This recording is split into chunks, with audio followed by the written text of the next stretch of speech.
Douglas Bickford, 5/24/21 at about 7:32 a.m. here in Klamath Falls, Oregon, my hometown.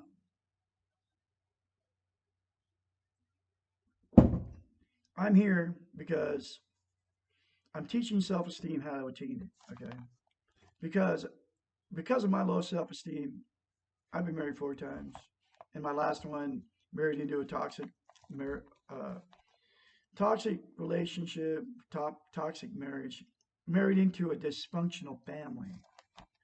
And those people, because of my no self-esteem, they end up abusing me, just like they abuse each other in the whole twisted family, all the stuff that goes on. Anyway, I married into it, but I got out of it. Okay, because I got out of it because God, the great, who I call the Great Spirit, got me out of it. He made it happen the way it happened. And here today, I'm full of self-esteem because of one simple concept. I got out of the book, The Portable Therapist, by Doctor of Psychology, Susanna McMahon. And the link to this book, to get this book, is in the description of the video. You can get the book, and I advise you to get the book and read it. But here's how you can change your life if you just do this. One simple concept out of the book. It's called mirror therapy. Look yourself in the mirror and say, I love you. Say it for the rest of your life in the mirror. And I guarantee you that it will change your life if you keep saying it. And then I advise you to get the book and read it because there's a bunch more stuff in here that you can do to straighten out your messed up life. This is chapter 48. I wish I could, my in-laws, everybody I've ever been involved with would read this, just this one chapter.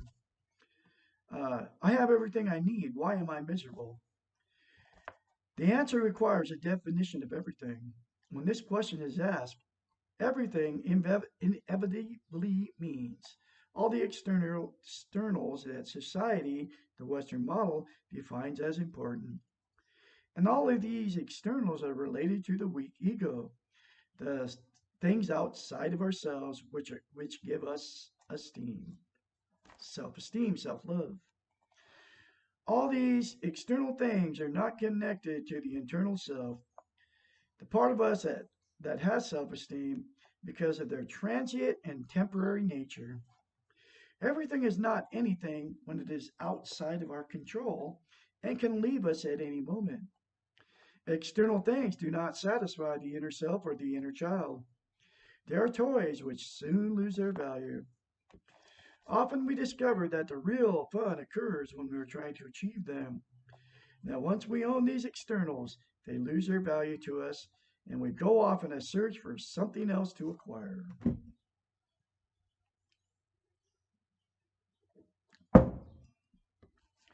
The fun is in the challenge and not the acquisition of the thing itself. This is this is just the opposite case in search of self-esteem. The challenge is there, but the real joy comes with the acquisition. I know exactly what she's talking about. I got it now. Okay. And the longer we have self-esteem, the more we value it. I've had it for about 5 months. And I'm like on cloud nine all the time.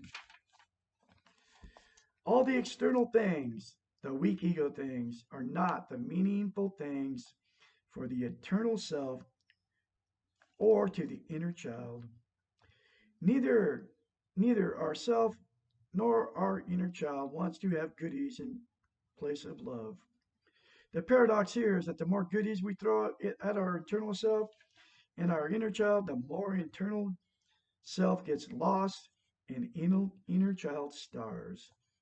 The doing model values these goodies and teaches us that we should feel satisfaction when we are successful. Success is defined by the things, and the more successful you are, the more things you have. You all know what I'm talking about out there. This is how they taught us. We have to have things to be happy, and it's not true. These external things become addictive until we are no longer satisfied with anything we have, and everything becomes unimportant. Think of some rich people that we may know.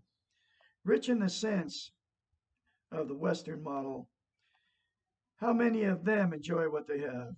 How many of them can say enough? I have enough. How many houses? How many cars? How many clothes does it take to feel good about ourselves? How much money does it take to love ourselves? The Western model refuses to answer these questions. As a matter of fact, once we ask these questions, we're off the model. The answers, of course, are not on this model. The answers to all the questions are simple. You cannot buy self esteem. You cannot acquire it from externals. And you cannot be content without it. This is powerful stuff. How everything you need, having everything you need when everything is defined outside of you, usually leads to being cynical, critical, and jaded. Nothing seems sadder than the very rich, weak ego. These poor souls really believe in the Western model, and they really do not understand why they feel so miserable. Often they try to do more to set higher goals, to have unrealistic expectations for themselves and others. They work faster and feel too important. And when they finally see the reality of themselves and their lives, often it is overwhelming. It is ridiculous to search for something in a place where you did not lose it. Stop looking for self esteem in the weak ego model. If you have everything and you are miserable, why not try something new? You can enjoy what toys you have to play with as long as you do not have unrealistic expectations of what your toys will do for you.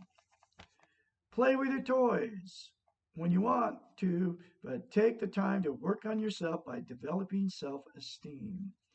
Do not expect your toys to give you inner awareness and balance and self worth. Remember, they're only toys. They're not you, and you and only you are responsible for how you feel about yourself. Powerful chapter, folks. Get the book, Portable Therapist. It's in the link in the description. Start your day off, say I love you in the mirror, and keep saying it over and over again, and eventually you will believe it. You can get a hold of me at Douglas Bickford at gmail.7. Douglas Bickford 753 at gmail.com for anybody that wants to get a hold of me. Have a great day.